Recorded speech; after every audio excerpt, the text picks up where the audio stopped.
there. Welcome to Story Time. Today we're going to read a book about something that sounds really interesting. It's called Stone Soup. Graham Cracker's here to listen to the story as well. Thanks for joining us. This book is by John Muth. 3 monks, Hoke, Loke, and Sue, traveled along a mountain road. They talked about cat whiskers, the color of the sun, and giving. What makes one happy, Sue? asked Hoke, the youngest monk. Old Sue, who was the wisest, said, "Let's find out."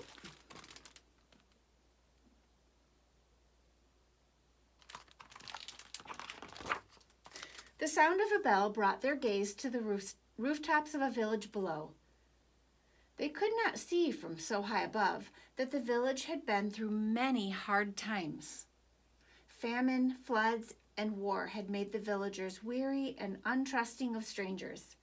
They even had become suspicious of their neighbors.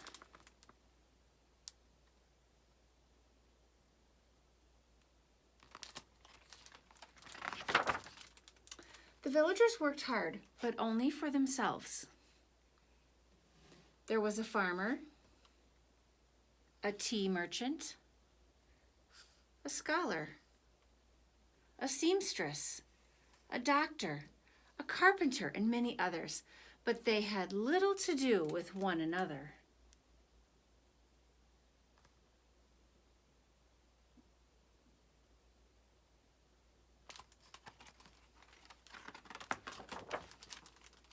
When the monks reached the foot of the mountain, the villagers disappeared into their houses. No one came to the gates to greet them, and when the people saw them enter the village, they closed their windows tight.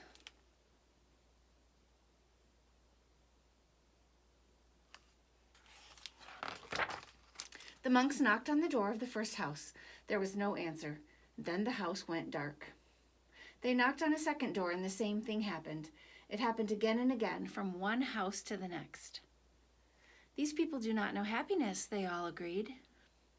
"But today," said Sue, his face as bright as the moon, "we will show them how to make stone soup."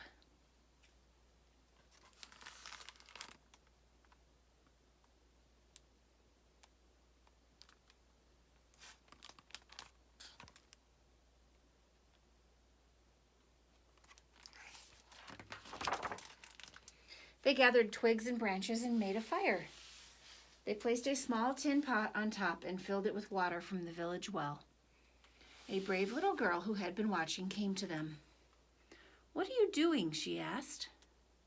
"We're gathering twigs," said Loke. "We're making a fire," said Hoke. "We're making stone soup, and we need 3 round, smooth stones," said Sue.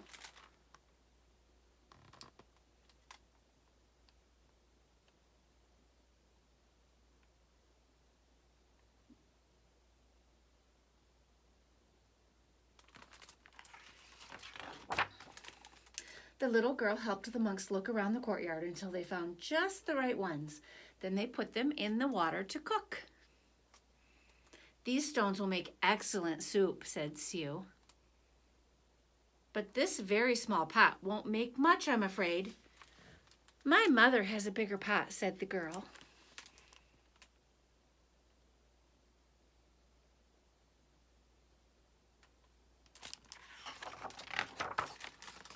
The little girl ran home. As she started to take a pot, her mother asked what she was doing. "3 strangers are making soup from stones," she said. "They need our biggest pot."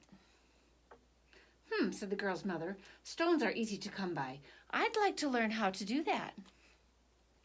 The monk poked the coals. As smoke drifted up, the neighbors peered from out of their windows. The fire in the large pot in the middle of the village was a true curiosity. One by one, the people of the village came out to see just what this stone soup was.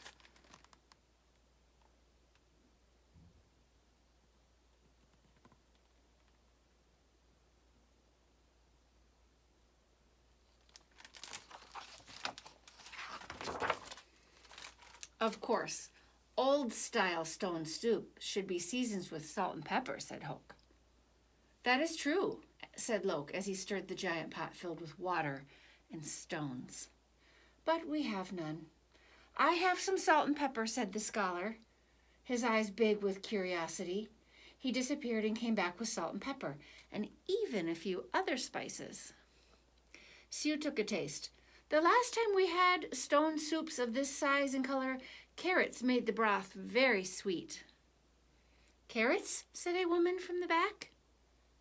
I may have a few carrots, but just a few. And off she ran. She returned with as many carrots as she could carry and dropped them in the pot.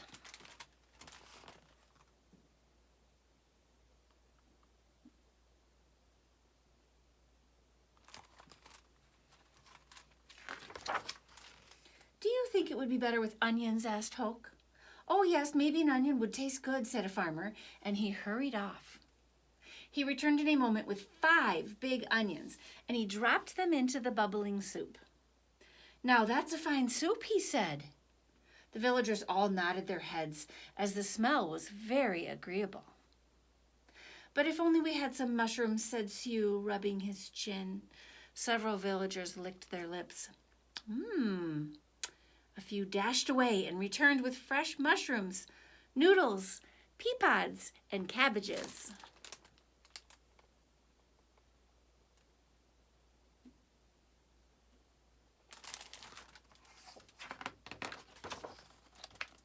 Something magical began to happen among the villagers. As each person opened their heart to give, the next person gave even more.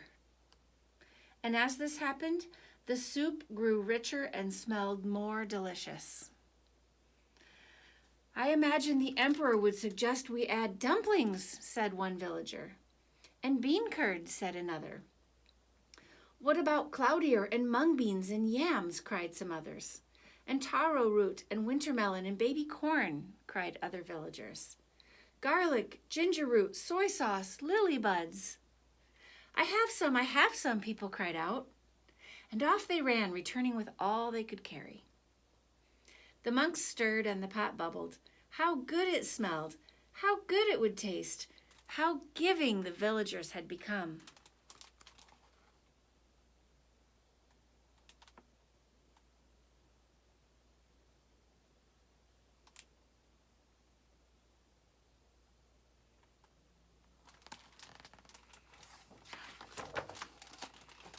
At last the soup was ready.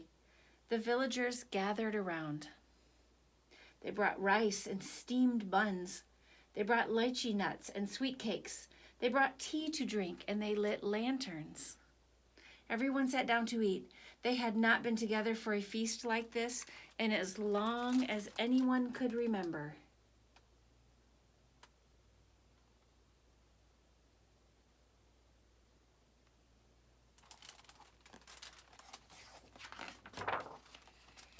After the banquet, they told stories, sang songs, and celebrated long into the night.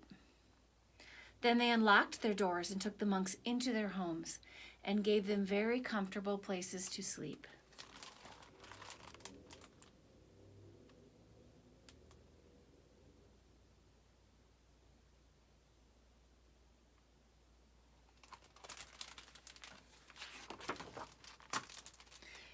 In the gentle spring morning, everyone gathered near the willows to say farewell.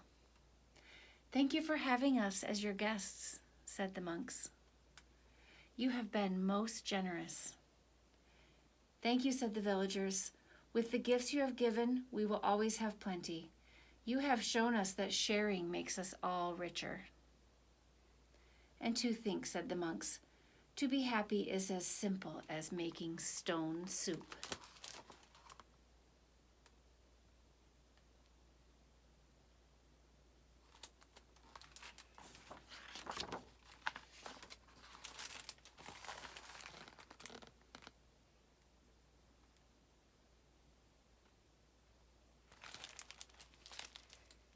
I hope you liked it. What a good lesson. You might have something to share. It might be something small or simple, but it can be meaningful. See you soon. Bye-bye.